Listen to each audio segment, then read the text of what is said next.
लेकिन सब तो बिल्कुल वैसे ही है। धुआंधार पानी कर रहा था, बाबा जी निकल पड़े मुर्दा के ऊपर चढ़ के और नदी पार करे। और जैसे ही नदी पार करे तो ससुराल पहुंचे रात के 2 बजे। और जैसे ही ससुराल पहुंचे तो ससुराल का दरवाजा बंद, तो एक खिड़की खुली थी, उसमें भी सांप लटक रहा था। इन्होंने कहा अच्छा है, सांपाई को पकड़ के रस्सी समझ के अंदर गए और पत्नी को जगाया। पत्नी उठी, अब गुस्सा तो समझ गई होगी दीदी, आ गए। बोले घर में मन नहीं लग रहा था। पत्नी बड़ी गंभीर हुई। आदरणीय श्रोताजनों, पत्नी इतनी गंभीर हुई रत्नावली, उसने एक शब्द कहा, तुम मुझसे इतना प्रेम करते हो, बोले जान दे दूंगा तुम्हारे लिए। वो तो दिख ही रहा है, नदी पार कर आए, सांप को पकड़ के आ गए, तो तुम मेरे लिए जान दे सकते हो? बोले हाँ। तो पत्नी ने कहा कि अस्ति चर्ममय देह जामे ऐसी प्रीत, और ऐसी प्रीत जो हो जा भव से। जितना प्रेम तुम मुझसे करते हो पंडित जी, अगर उससे आधा प्रेम भी अपने राम से कर लेते ना, तो जगत में भी तुम्हारा नाम हो जाता और परमात्मा को भी पा लेते तुम। तुरंत गोस्वामी तुलसीदास जी की आंखें खुल गई। वासना के बवंडर में से कैसे कमल खिलता है, देखो। अपनी पत्नी को प्रणाम किया, तूने तो माँ जैसा ज्ञान दे दिया। और आपको पता है तुलसीदास जी लौट गए, और लौट के जैसे चित्रकूट गए, वासना रूपी कीचड़ में ऐसा कमल खिला जो आज हमारे हाथों में है, जिसे रामचरितमानस कहते हैं। आदरणीय श्रोताजनों, रामचरितमानस कहते हैं, रामायण। तो ये मत समझिएगा कि ये वासना क्यों आती है, ये विकार क्यों आते हैं। आदरणीय श्रोताजनों, सनातन धर्म में जो भी कथाएं हैं वो सब अपडेट कथाएं। क्या है, कैसी कथाएं? अपडेट कथाएं। ये कथाएं जीवंत कथाएं हैं। और माफ करना, ये कथाएं फिक्स नहीं है कि फलाने ने ये बोल के गए थे तो यही बोलना पड़ेगा, ढकाने ने ऐसा बताया था तो ऐसा ही है। सनातन धर्म में फिक्स नहीं है, ये जीवंत कथा है। जैसे मानव जीवित है, ऐसे ही सनातन कथा जीवित है। ये जिंदगी है, यही कथा का सार है। धर्म और पृथ्वी दोनों रो रही हैं, और दोनों रो रही हैं किसकी वजह से? कलयुग की वजह से। कलयुग बहुत व्यथा दे रहा है, कलयुग सारे अच्छी चीजों को मिटा रहा है। तो राजा परीक्षित ने कहा मैं तुम्हें मारूंगा। कलयुग सर झुका कर बैठ गए। कलयुग की व्यथा देखकर धर्म और पृथ्वी कहते हैं हमारे साथ न्याय करो कि कलयुग बैठा मार कुंडे। धर्म कहता है मैं कहाँ जाऊं, और पृथ्वी कहती है मैं कहाँ छिपूं। दोनों की व्यथा है। आदरणीय श्रोताजनों, पृथ्वी और धर्म दोनों खतरे में है। आपको पता है धर्म क्या है? बैल। आप लोगों के यहाँ बैल कौन कौन के यहाँ है? हाथ उठा के बताओ, आप बताइए जी। बैल, शिव जी किसके ऊपर बैठते हैं? बैल के ऊपर। अब स्थितियां कितनी गंभीर हैं। पहले के जमाने में आप लोगों में से हर बक्खर किसने हाँका है? हाथ उठा के बताओ। वाह वाह वाह, क्या बात है। प्रणाम करता हूँ कि आखिरी पीढ़ी हो, अगले 10 साल बाद 20 साल बाद मैं हाथ उठाऊंगा तो कहेंगे तो क्या होता है हर बक्खर, बेला क्या होता है? आपको पता है पहले के लोग हर को पकड़ते थे, बहुत ध्यान से सुनना, हर को पकड़ते थे और हर को पकड़ते थे। हर मतलब वो जो पकड़ते थे उसको हर कहते थे, उसमें एक डांडी लगती थी उसको हरीस कहते थे, है ना। और जब हाँकते थे तो कैसे हाँकते थे? हरी हरी हरी हरी हरी हरी हरी हरी हरी। एक एकड़ में 1000 बार हरी हरी कह देते थे। फिर कुछ दिन बाद बैलों के पीछे कुछ लोग चले जिसने हरी हरी छोड़े और माँ की बहन की गाली देने लगे, और अब गाली भी छोड़े हैं, अब तो बक्खर भी छोड़ दिए, हर भी छोड़ दिए और बैलों को भी छोड़ दिए। तो धर्म तो खत्म हो गया। पृथ्वी में पृथ्वी भी खत्म हो रही है, उर्वरक क्षमता खत्म हो रहे हैं, और ये सब किसकी वजह से है? ये सब आदरणीय श्रोताजनों कलयुग की वजह से है। सारा मन बिगड़ गया है। क्या चाहिए हमें पता ही नहीं है। हमारे पूर्वजों ने भी जिया था। 3 खंडी गेहूं होती थी जी। कितनी होती थी? 3 खंडी गेहूं, 2 खंडी चना, 5 परिवारों को पाल लेते थे। माफ करना, अब तो 300 खंडी हो रही है गेहूं, 300 कुंटल। उसके बाद भी सोसाइटी में जाके खड़े हो जाएंगे अभी बरसात में। 20 किलो दे ही दो, पूरी खत्म हो गई। कलयुग बैठा हमारे कुंडली, जाऊं तो मैं कहाँ जाऊं। अब हर घर में रावण बैठा, इतने राम कहाँ से लाऊं। अब हर घर में रावण बैठा, इतने राम कहाँ से लाऊं। कलयुग बैठा मार कुंडली, जाऊं तो मैं कहाँ जाऊं। अब हर घर में रावण बैठा, इतने राम कहाँ से लाऊं। आदरणीय श्रोताजनों, मीठी मीठी ताली बजाने लगे। पहले के जमाने में पति को कहते थे पति परम ईश्वर। क्या कहते थे? पति परम ईश्वर। दीदियों को क्या बोलते थे? धर्म पत्नी। फिर समय बदला, शब्दों में कैसे बदलाव आया है। पति को कहते थे श्रीमान, और पत्नी को क्या बोलते थे? श्रीमती। मतलब जो लड़का कभी जल नहीं चढ़ाता था, अगरबत्ती नहीं लगाता था, माता पिता कहे लगा ले, बोले मुझे नहीं करना, मन चंगा कठौती में गंगा। और जैसे ही पत्नी आई तो मती मिल गई, उपास रहना पड़ेगा। हाँ, अपन दोनों मिलके रहेंगे। टीका लगाना पड़ेगा, बिल्कुल हम नहीं लगाएंगे। करवा चौथ में रहना पड़ेगा जी। माता पिता देखते ही भगवान पहले तो इतना धर्मात्मा नहीं थे। बोले पहले श्रीमती नहीं मिली थी, मती मतलब बुद्धि, अब मिल गई है तो सुधर गए। फिर समय बदला, अब तो पत्नी को कहने लगे हैं मिस इज। आपके पास मोबाइल है, उसमें मिस कॉल आती है तो उसको क्या कहते हैं? मिस कॉल, गलती की कॉल। पहले धर्म पत्नी आती थी, फिर श्रीमती आती थी, अब तो मिसेज आ रही है, गलती से आ रही है। और पति को कहते हैं हस्बैंड। अगर तूने 3-5 किया तो बजाती हूँ अभी तेरा बैंड। और मिस का मतलब क्या है? कब मिस हो जाए कोई ठिकाना नहीं है। क्षमा करना, पहले पूरी गारंटी होती थी कि मायके से डोली उठी है, ससुराल से अर्थी छूटेगी। अब मिस मिल रही है मैसेज, तो 2-3 महीने में अच्छे समझ में आ रहा है तो ठीक है, नहीं तो दूसरी तीसरी जगह भी शादी हो सकती है। लेकिन पति के तो नहीं बदल लो, किस्मत नहीं बदल सकते। सुख अगर मिलना है तो एक ही जगह मिलेगा। इसलिए धर्म पत्नी बनकर रहो आदरणीय श्रोताजनों। ये सब कलयुग ने बुद्धि बिगाड़ा है। दीदियों की भी, भाइयों की भी, संसार की पूरी व्यवस्था कलयुग ने बिगाड़ दिया है। कलयुग बैठा मार कुंडली, जाऊं तो मैं कहाँ जाऊं। अब हर घर में रावण बैठा, इतने राम कहाँ से लाऊं। अब हर घर में रावण बैठा, इतने राम कहाँ से लाऊं। दोनों हाथों से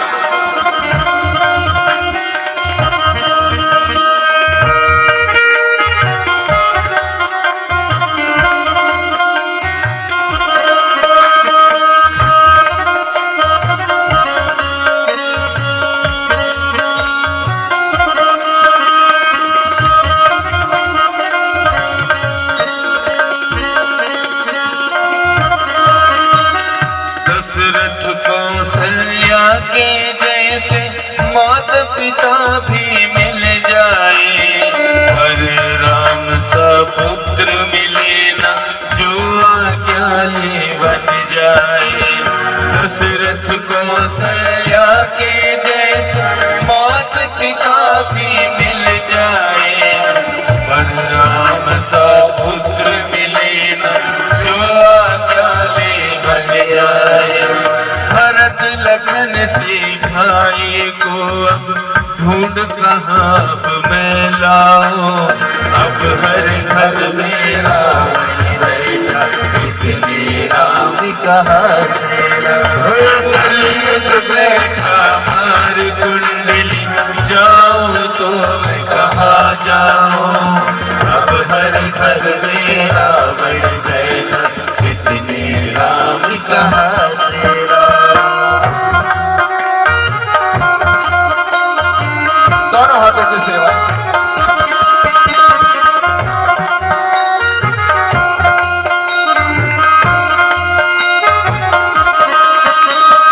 जिसे समझते हो तुम अपना, जड़े खोदता आज वही। रामायण की बातें जैसे लगती है सपना कोई। जिसे समझते हो तुम अपना, जड़े खोदता आज वही। रामायण की बातें जैसे लगती है सपना कोई। तब थी दासी एक मंत्रा, जो मैं अब घर घर पाऊं। अब हर घर में रावण बैठा, इतने राम कहाँ से आ। अब हर घर में रावण बैठा, इतने राम कहाँ से आ। कलयुग को मार दूंगा मैं। तलवार उठा ली, यहाँ ध्यान दीजिए, जैसे ही तलवार उठाई, कलयुग ने कहा हम में कोई गुण भी हैं। बोले कौन से गुण हैं तुम में, कौन से गुण हैं तुम में? बोले एक गुण है। क्या? सारे युगों में जब तक कर्म नहीं करते थे तब तक फल नहीं मिलता था। मेरा युग इतना अच्छा है कि अगर व्यक्ति सोच बस लेना तो मैं पुण्य दे देता हूं।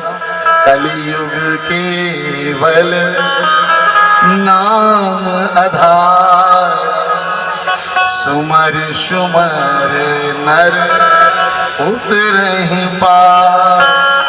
कलयुग में मैंने इतनी सारी चीजें दे रखी है। क्या? बोले अगर कोई कह रहा है, मैं आपसे एक प्रार्थना करूं, अगर तुम्हारे घर के बुजुर्ग कहें हमें भागवत जी करना है, हमें भागवत जी करना है, हमें भागवत जी करना है, तो कई लोग मुंह पकड़ देंगे, इसे मत निकालो। तो क्यों? करना ही पड़ेगा। फिर व्यास आसन से बता दूं मैं आपसे, अगर तुम्हारे घर में कोई सोच रहा है ना, और अगर गुंजाइश नहीं बनी, स्थिति नहीं बनी, और बिना करे भी अगर खत्म हो गए ना, तो अगर 100 बार सोच लिया है केवल, तो एक बार करने का पुण्य लेके जाएंगे। आदरणीय श्रोताजनों, एक बार लेकर करने का पुण्य। सोचने से नर्मदा जी नहीं जा पा रहे हो, गंगा जी नहीं जा पा रहे, तो हाय हम नर्मदे गंगे के हक स्नान करने से पुण्य मिल जाए। कलयुग में नाम आधार है, और मैं आपसे एक निवेदन करूं, नाम आधार है तो नाम को पकड़ लो। नाम की बड़ी महिमा है जी। आप लोगों में से कौन कौन है जो हर दिन भगवान का नाम लेते हैं? हाँ, हाथ उठा लो। आजू बाजू वाले, वेरी गुड। भगवान के सामने झूठा तो नहीं है? हाथ में इसलिए उठवाता हूँ, आजू बाजू वाले देखें भी कि ये तो भैया मुक्त हो रहे हैं। हम कंपटीशन केवल घर अकेले में तो नहीं कर रहे हैं, केवल हम जमीन में तो नहीं कर रहे हैं, धर्म में भी कंपटीशन होना चाहिए। और एक बात और बताऊं आदरणीय श्रोताजनों, हम दुनिया में सबसे ज्यादा प्रेम किससे करते हैं? किससे करते हैं? हम दुनिया में सबसे ज्यादा प्रेम किससे करते हैं? अपने बच्चों से करते हैं कि नहीं? पूरी जिंदगी कमाई किसके लिए करते हैं? बच्चों के लिए। प्रेम किससे करते हैं? बच्चों को। और देख देख के किसके लिए रहते हैं? बच्चों के लिए।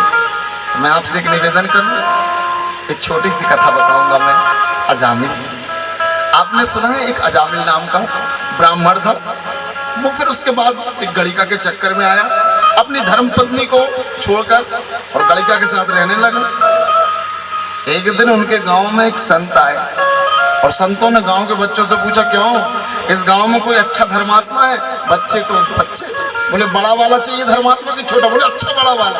तो बच्चों ने कहा वो जो है गांव में सबसे बड़ा वाला वही धर्मात्मा है, जिसकी पत्नी देह व्यापार करती उसी के घर में पहुंचा दिया। अब संत तो संत भोले वाले, बोले भोजन तुम्हारे यहाँ करेंगे। गणिका ने कहा नंबर 1 की जितने पाप की प्रवृत्ति वो हम लोगों में है। शरीर बेचती हूं मैं, पति चोरी करता है, अब बताओ भोजन करना है कि नहीं?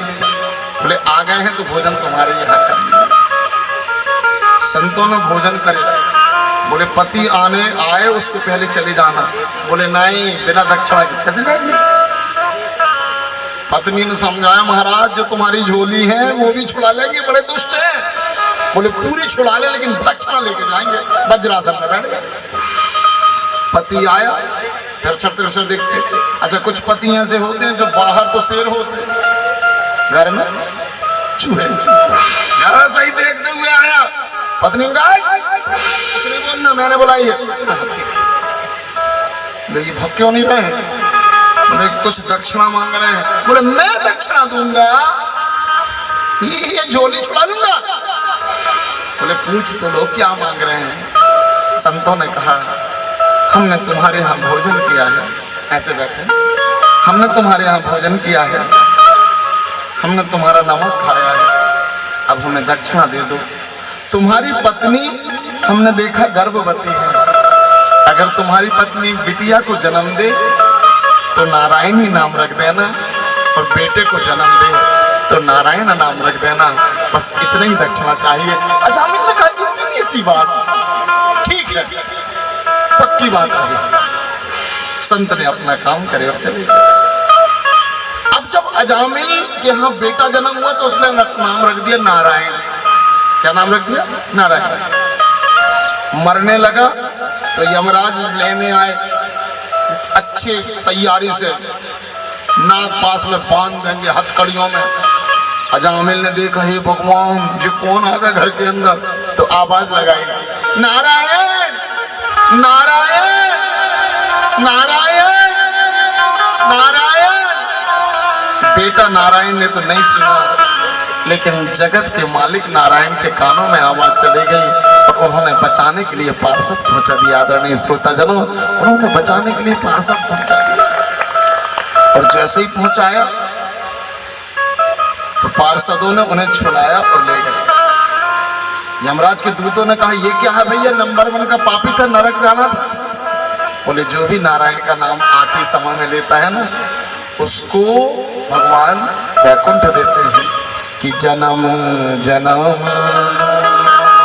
जतन कराही और अंतराम आवत।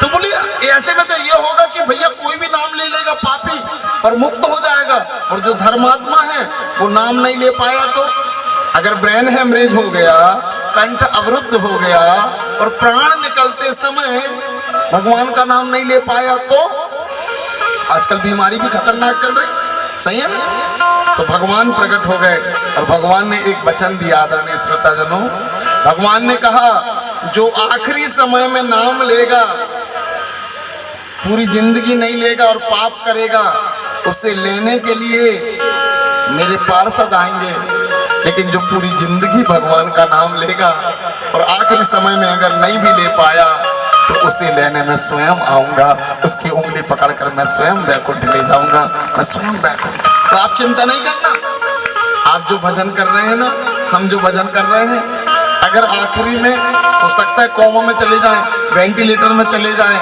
ये एकदम से मर जाएं और हम इनका नाम ना ले पाए, तो जब हम आप पूरी जिंदगी नहीं याद कर रहे हैं तो आखिरी में वो याद करेंगे। आदरणीय श्रोताजनों, लेकिन कैसे उनका स्मरण बना रहे?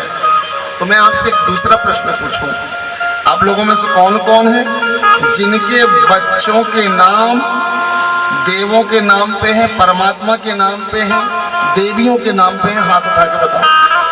1 2 3 4, अच्छे से उठा लो। इनके 5 6 7 8। बाकी तो मालूम है कई अपने बच्चों का नाम रखते हैं चिंकी, चिंटू। हमसे तो अच्छे मुसलमान हैं जो अपने बच्चों का नाम सऊदी अरब से लाते हैं, मोहम्मद अजरुद्दीन, अशफाकुल्लाह खान। अब ऐसा नहीं है कि हमारे पास नाम की कमी है, मगर हमें कुछ नया करना है। क्या हमारे पास बजरंगबली नहीं है? क्या हनुमान नहीं है? क्या शंकर नहीं है, क्या राम नहीं है, क्या कृष्ण है? लेकिन मुझे तो शर्म आती है, कई बार हम अपने बच्चों का नाम लल्लू रख लेते हैं। हद तो हो गई। अच्छा एक बात बताओ, मेरे दादाजी ने मेरा नाम रखे गणेश प्रसाद दुबे। अब मैंने तो नहीं रखा, आपने सुना होगा कि यार कहाँ के गुरुजी आ रहे, बोले जबलपुर के आ रहे, कौन? बोले गणेश प्रसाद दुबे। अंदाज लगा लिया होगा कि सुना ही बस नहीं होगी, बाकी तो गणेश ही है। सही है, यथा नाम तथा बुद्धि विवेक कर्म सब। लेकिन अगर आपको पता चल जाता लल्लू महाराज आ रहे हैं, वहीं से श्रद्धा खत्म हो जाती है, लल्लू छोड़ा। ध्यान रखना, नाम का बड़ा होता है असर। मैं आपसे निवेदन करूं, आपके बच्चे यहीं थोड़े ना रहेंगे। तुम्हारी चिंटू, तुम्हारी चिंकी, तुम्हारी मिंटू, तुम्हारी मिंटी, ये कभी मम्मी पापा बनेंगे और उनके बच्चे पूछेंगे तुम्हारे माता पिता का नाम क्या? और मेरी माँ का नाम श्रीमती चिंकी। क्या सीता नहीं है, क्या गायत्री नहीं है, क्या सावित्री नहीं है, क्या दुर्गा नहीं है, क्या काली नहीं है, क्या चामुंडा नहीं है, क्या गीता नहीं है, क्या राम नहीं है, क्या कृष्ण नहीं है, क्या नहीं है हमारे पास। लेकिन हमें लगता है कुछ नया करेंगे। तो मैं आपसे बता दूं, परमात्मा से नया तुम नहीं कर सकते। जो 100 साल में पूरी दुनिया बदल दे वो परमात्मा। और एक बात और बता दूं, थोड़ा ऐसे हाथ उठा के खुद के लिए ऐसे पीठ ठोको। मैंने क्यों ठुकवाया पता? ना हमारे जैसे पहले कभी कोई बना था, ना आज हमारे जैसा कोई है, ना आगे कोई हमारे जैसा होगा। जो संसार में एक ही बार एक चीज को बनाता है वो परमात्मा है। आदरणीय श्रोताजनों, वो परमात्मा है जो खुद इतना नया है जी। जो एक फेस गणेश प्रसाद दुबे का तुम्हारा जो आज बना है, जो कभी युगों में नहीं बना था, ना कभी युगों बाद बनेगा, ये एक बार बना है, एक ही बार रहेगा। तो हम क्या नया करेंगे? और एक बात बता दूं, परमात्मा कोई भी चीज दो नहीं बनाता, एक ही बनाता है। जब से संसार बना है कोई दो चीज है संसार में, बताइए कोई है दो चीज? भैया एक, भाभी एक, चाचा एक, मामा एक, सोना एक, सूर्य एक, तुम एक, मैं एक, हमारा अंगूठा एक, अंगूठा की रेखा एक। दो कुछ बनाता ही नहीं है। जो विधाता इतना चमत्कारिक है, केवल एक काम करो ना, अपने बच्चों का नाम विधाता के नाम पे रख लो। आदरणीय श्रोता, क्योंकि हम दुनिया में सबसे ज्यादा प्रेम किससे करेंगे? अपने बच्चों से। मैंने अपने बच्चों का नाम, एक मेरी बिटिया है, मैंने उसका नाम रखा है अनुश्री, बेटा का नाम रखा है राम।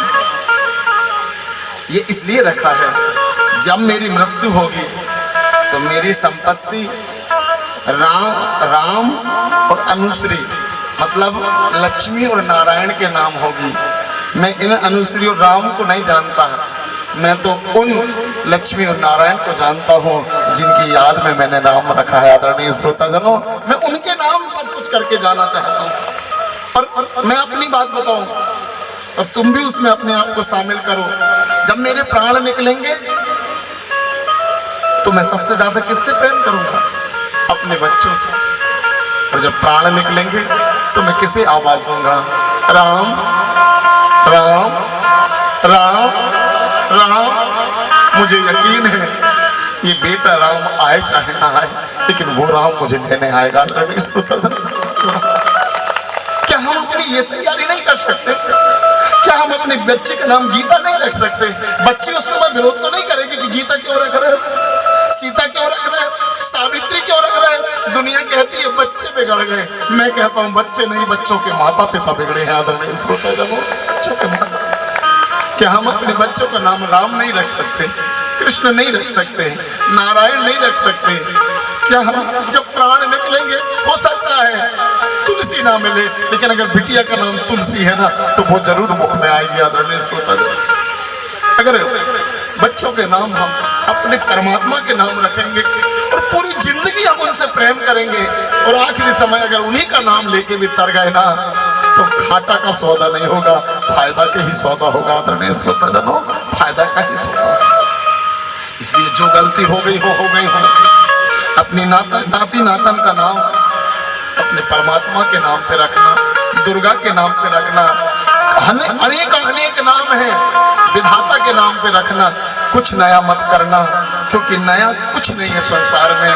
परमात्मा के अलावा कौन नया होगा जो नया नया स्वरूप, नया नया संसार, नई नई दुनिया बनाता हो।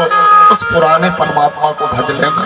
मैं आपसे निवेदन करूं कि राम नाम मणिदीप धर, जय देहरी जय द्वार, तुलसी भीतर बाहर जो चाहत। दिन में 100 बार 1000 बार राम के लिए कर रहा हूँ, कृष्ण के लिए कर रहा हूँ।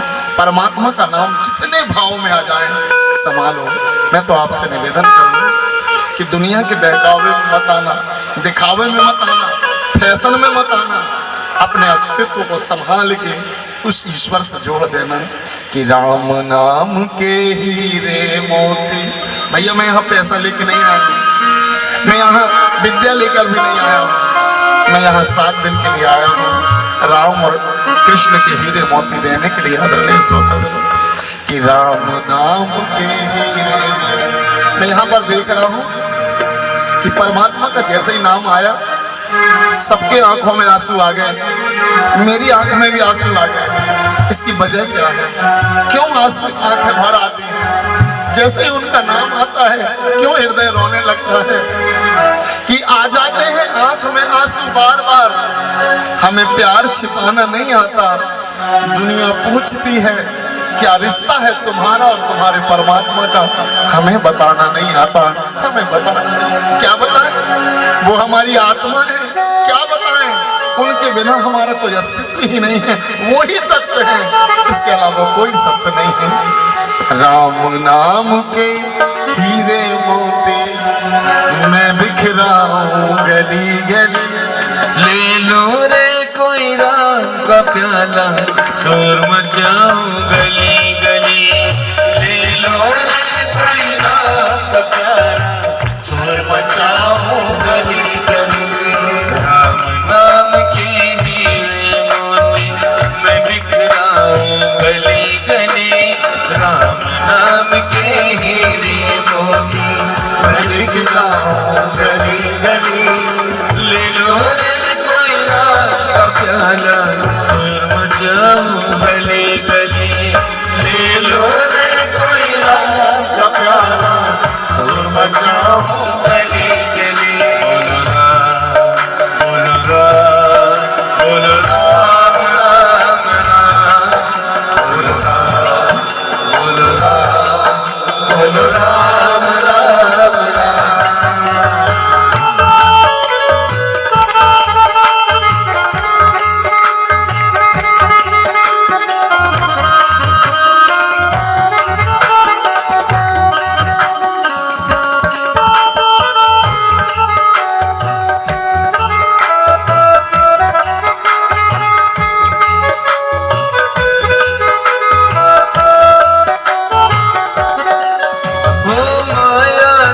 दीवानों सुन लो, एक दिन ऐसा आएगा, धन दौलत और माल खजाना बड़ा यही रह जाएगा।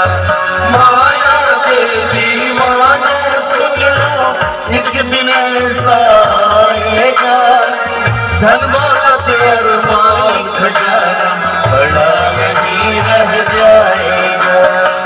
कंचन काया मिट्टी होगी,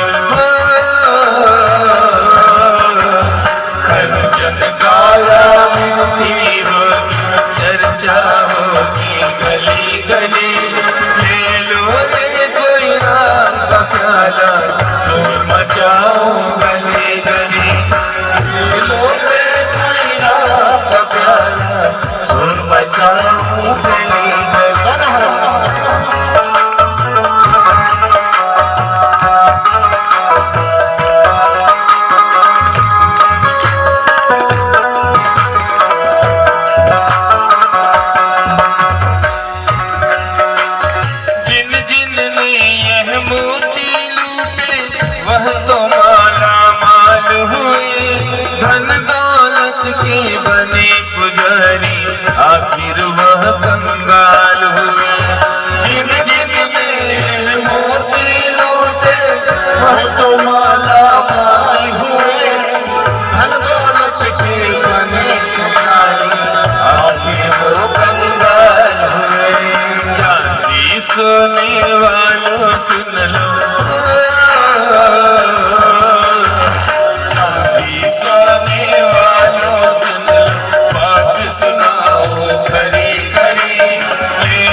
गली गली, ले लो रे कोई राम का प्याला, झूम जाओ गली गली, ले लो रे कोई राम का प्याला, झूम जाओ गली गली, ले लो रे कोई राम का प्याला, झूम जाओ गली गली, ले लो रे कोई राम का प्याला, झूम जाओ गली गली। 6:20 हो गए हैं। अगर मेरी दीदियां उठ के ना जाएं तो 10 मिनट की कथा और सुनो। कल क्योंकि दीदियां आरती के पहले जाने लगी थी तो मुझे बड़ी शर्मिंदगी सी हुई कि मैं थोड़ा लेट हो गया। तो दीदियां 10-15 मिनट और देंगे आप, मजबूरी में नहीं, सच में समय हो तो ठीक है। तो 10 मिनट की कथा और हो जाए कि फिर आरती की हो जाए। कौन कौन को सुनना है हाथ उठा के बताएं। ठीक है, तो 10 मिनट और सुनाए। तो 10 क्या होगी तो 1 घंटे सुनाएंगे। नहीं नहीं नहीं नहीं, आप चिंता ना करें, हम समय के पक्के हैं। हम महाभारत से प्रेरणा लेने वाले लोग हैं। लड़ने के लिए भी महाभारत में समय का ध्यान रखते थे। चाहते थे लड़ाई रहे तो एक ही दिन में लड़ लेते, लेकिन नहीं, सूर्यास्त के बाद तो ये बंद करो, थोड़ी आराम कर लें। तो जब लड़ाई में भी समय का ध्यान रखा गया है इस देश में, तो हम भक्ति कर रहे हैं, समय की मर्यादा रखेंगे। 10 से 12 मिनट आप कल ऐसे बैठना पड़ेगा। कलयुग को स्थान मिले जैसे द्रुत में, मद्यपान में, स्त्री संग में, असत्य में, आदि आदि, झूठे सोने में, झूठे बेईमानी के धन में कलयुग को स्थान मिला। और कलयुग सूक्ष्म रूप रखकर राजा परीक्षित जी के पीछे लगा। राजा परीक्षित बहुत ईमानदार व्यक्ति थे, भ्रष्टाचार कभी नहीं करते थे, लेकिन एक मुकुट थी उनके यहाँ जो थोड़ी भ्रष्टाचार की थी। कौन सी? भीमसेन ने जरासंध को मारा था। परिवार वाले कह रहे थे इसमें हमारा अधिकार है, हमारे राजा की है। भीमसेन ने कहा मैंने मारा, मैं ही लेता हूँ।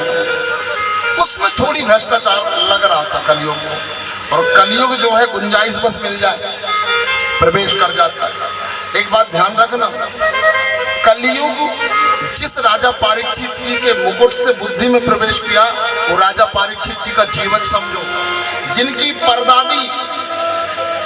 परदादी भगवान की बुआ कुंती, जिनके दादा भगवान के मित्र अर्जुन, दादी सगी बहन सुभद्रा, पिता सगे भने अभिमन्यु, और जिसको खुद को बचाया था भगवान ने परीक्षित को, उनकी बुद्धि को भी कलयुग ने बिगाड़ दिया। तो सोचिए हमारी बुद्धि की क्या स्थिति होगी। बोलो वृंदावन बिहारी। इतनी अप्रोच, इतना बड़ा नाम, और क्या हुआ? कलयुग प्रवेश कर गया।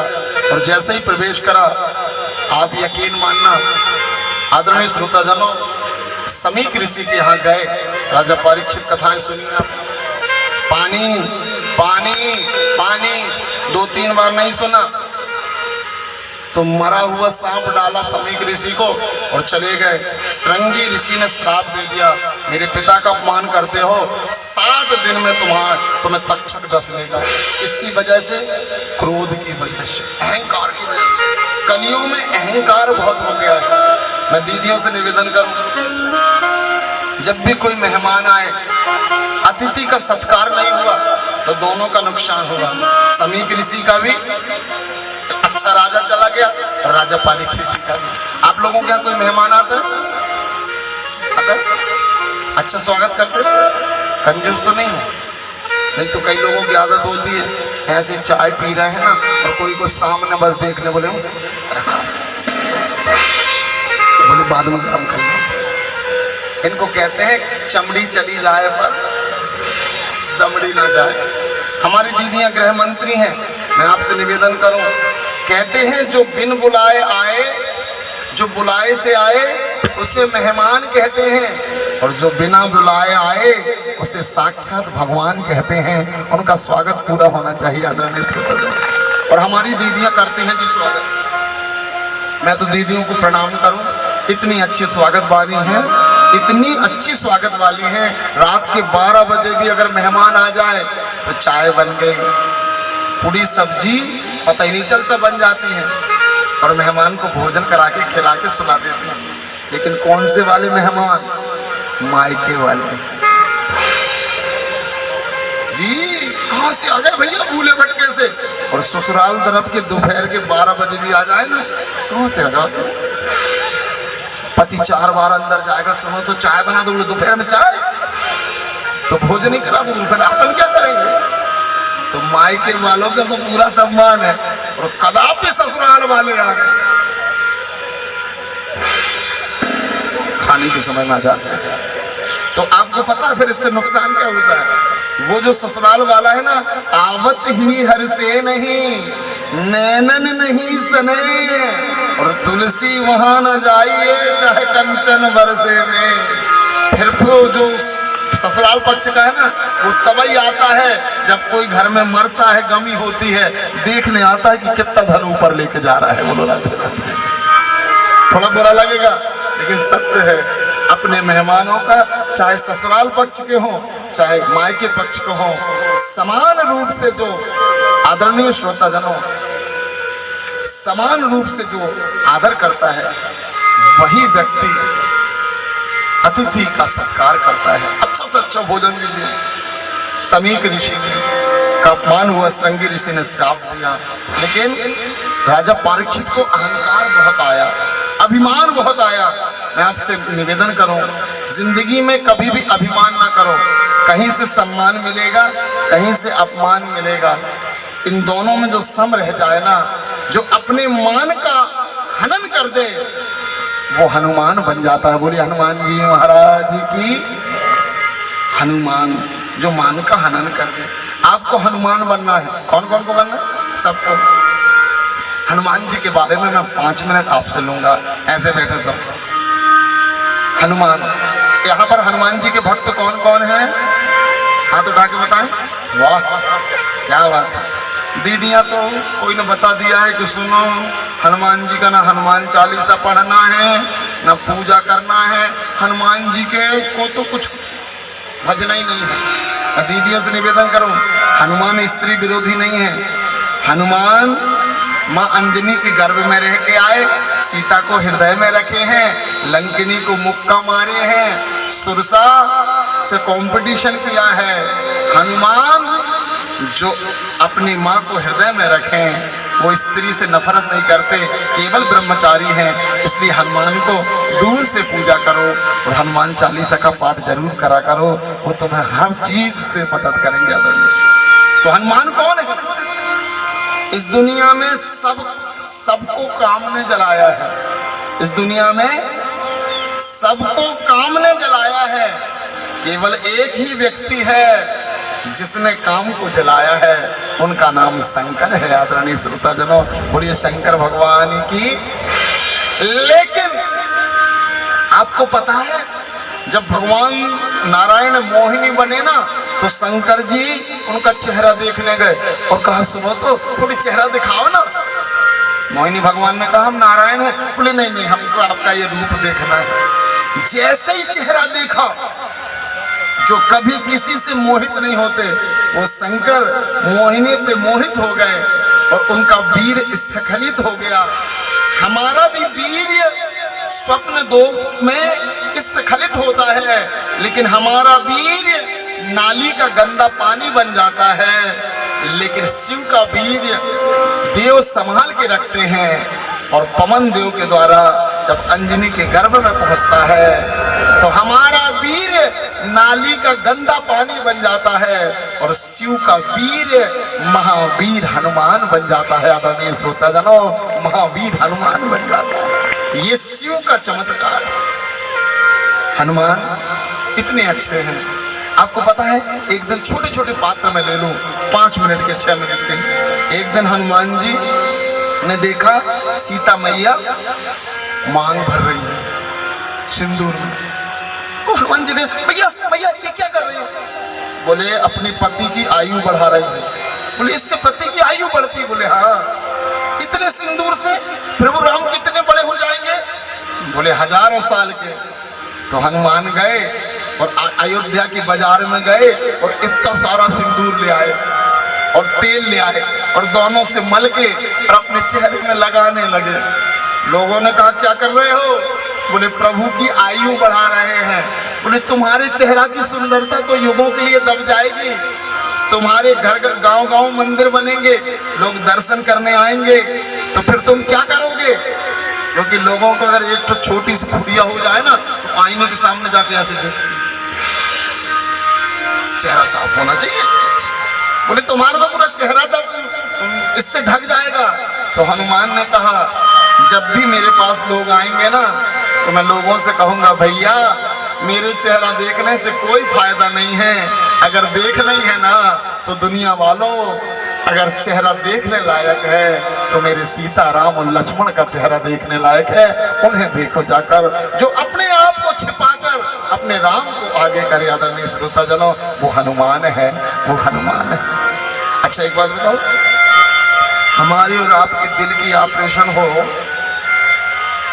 कोई सॉफ्टवेयर बाद में बने तो हमारे और आपके दिल में ऑपरेशन करके देखेंगे ना तो कम से कम 400-500 आदमी निकलेंगे। कुछ मायके वाले निकलेंगे, कुछ ससुराल वाले निकलेंगे, कुछ फिल्मी निकलेंगे, कुछ क्रिकेटर निकलेंगे, कुछ रिश्तेदार निकलेंगे। लेकिन हनुमान ने जब अपना सीना चीर के बताया ना तो हनुमान ने कहा मैं भला ही युग पुरुष हूँ लेकिन मैंने अपने हृदय में किसी को नहीं रखा है, मेरे हृदय में तो केवल 3 हैं, सीता राम और लक्ष्मण। आदरणीय श्रोताजनों, सीता राम और लक्ष्मण, जोर से बजाइए। जिसके हृदय में कोई नहीं है, मुझे रखना ही नहीं है किसी को, कितनी दुनिया आई और कितनी चली गई, लेकिन जिसने अपने हृदय में केवल सीता राम और लक्ष्मण को रखा हो वो हनुमान। आदरणीय श्रोताजनों, आपको पता है पूरी दुनिया को शेष ने उठाया, पूरी दुनिया को शेष ने उठाया, पूरी दुनिया के ऊपर वामन बनकर भगवान ने पैर रखा और दोनों को अगर किसी ने अपने कंधे में उठाया है तो वो हनुमान है। आदरणीय, पूरी दुनिया कंपटीशन करती है, हनुमान ने भी सिरसा से कंपटीशन किया, लेकिन जब देखा कि सिरसा से कंपटीशन ही में समय बर्बाद हो रहा है, जिंदगी में कंपटीशन जरूरी है, लेकिन केवल इसका मकान ऐसा है तो मैं भी बनाऊंगा, इसने ट्रैक्टर लाया तो मैं भी लाऊंगा, इसने हार्वेस्टर लाया तो मैं भी हार्वेस्टर, कंपटीशन ही जीवन नहीं है। ध्यान रखना, सिरसा को प्रणाम किया हनुमान ने और कहा जिंदगी कंपटीशन का नाम नहीं है, जिंदगी भक्ति को पाना है। कंपटीशन छोड़कर हनुमान भक्ति के पास गए, सीता के पास गए, और कैसे गए? सूक्ष्म रूप धरि सिंह दिखावा, छोटे बन के गए। ध्यान रखना, जो रावण 6 शास्त्र 4 वेद 18 पुराण का ज्ञाता था, सीता को जबरदस्ती लाता है, इतना ज्ञानी होकर भी मारा जाता है। और जो हनुमान केवल राम राम कहते हैं, वो सीता के सामने सिर झुकाते हैं, जो अपने माता पिता और सीता राम को सम्मान देता है ना, आदरणीय श्रोताजनों, वो हनुमान जैसा अमर हो जाता है, हनुमान जैसा अमर हो जाता है। तो हनुमान जी मनोजवम मारुततुल्य वेगम् जितेन्द्रियं बुद्धिमतां वरिष्ठं वातात्मजं वानरयूथमुख्यं श्रीरामदूतं शरणं प्रपद्ये। और आदरणीय श्रोताजनों, हनुमान, राम ने रावण को मारा। राम ने किसको मारा? रावण को। सीता को बचाने के लिए राम ने रावण को मारा, और राम को बचाने के लिए हनुमान ने अहिरावण को मारा। जो अपने मान का खनन कर देता है वो राम से भी बड़ा काम कर जाता है। आदरणीय श्रोताजनों, वो राम से भी बड़ा, लेकिन कब? जब हम विनम्र बनते हैं। आदरणीय श्रोताजनों, हनुमान ने काल को बचाया। अच्छा एक बात बताओ, हनुमान जी ने संजीवनी बूटी एक ही बार लाए हैं कि हर दिन लाते हैं? एक बार की हर दिन? इशारा करके बताए। एक ही बार? गलत। आप लोगों में से सुबह सुबह कौन उठता है? बिल्कुल सुबह मॉर्निंग में। प्रातः काल की वायु से सेहत सकल सुजान और मुंह की छवि बढ़े और बुद्धि होए बलवान। आप डॉक्टर के पास जाओगे, कितना ही दवाई दे देगा, लेकिन डॉक्टर कहता है सुबह और शाम तुम घूमने उठा करो। दुनिया के सबसे बड़े दुश्मन हैं 2। कौन कौन? कौन है दुनिया के सबसे बड़े दुश्मन? पता है? मैं दिन और रात सबसे बड़े दुश्मन है। दिन रात को खत्म करना चाहता है, अंधेरा को प्रकाश खत्म करना चाहता है, और प्रकाश को अंधेरा खत्म करना चाहता है। और इन दोनों को जो मिला देता है वो सुबह और शाम का समय है। दो शत्रुओं को मिलाने वाला प्रातः काल के समय में जो उठता है ना, वो स्वस्थ हो जाता है आदरणीय श्रोताजनों। और वो स्वस्थ क्यों होता है? क्योंकि उस समय लक्ष्मण के लिए हनुमान ने जो बूटी लाई थी वो एक बार नहीं, हम सब लक्ष्मण हैं जो रात भर के लिए मूर्छित होते हैं। और हनुमान पवन पुत्र हैं जो अच्छे अच्छे कैलाशों से जाकर, अच्छे अच्छे पर्वतों से जाकर जितनी भी बूटी है वो पहाड़ से हद उठाकर हमारे पास लाते हैं और हमें स्वस्थ करते हैं। जोर से बजाइए। केवल एक बार नहीं, हर दिन। इसलिए प्रातः काल की हवा लाख रुपए की कौन ला के देता है? हनुमान। लोग कहते हैं सूर्य सबसे बड़ा है, लेकिन जो सूर्य को भी निगल जाए, जब बहुत गर्मी पड़ती है और सूर्य का 45 डिग्री टेम्परेचर हो जाता है, तो जो सूर्य को भी बादल द्वारा निगल जाए वो पवन पुत्र हनुमान है। जो राम कहकर 400 योजन पार हो जाए वो हनुमान है आदरणीय श्रोताजनों। ये एक शब्द मैं कहूँ, जो अपने मान का हनन कर दे वो हनुमान बन जाता है। और हनुमान अमर है। अमर कौन होता है? जो राम नाम जपता है। आओ आखिरी भजन हम गुनगुनाएं, राम नाम जपते हैं मस्ती में रहते हैं। आदरणीय श्रोताजनों, आज की कथा को यहीं विश्राम करेंगे। ये जो कथा है ये YouTube में लाइव चल रही है। जिसके पास मोबाइल हो वो YouTube में लाइव कथा को देखें, अपने गांव की बेटियों को दिखाएं, अपने गांव की बहनों को, अपने मायके वालों को बताएं। जो भी आपके रिलेशन में है आपके गांव की कथा उन्हें बताएं। वो भी जैसे हम सुन रहे हैं अपने घर से सुन सकते हैं। ये लाइव कथा चल रही है जो पूरे विश्व में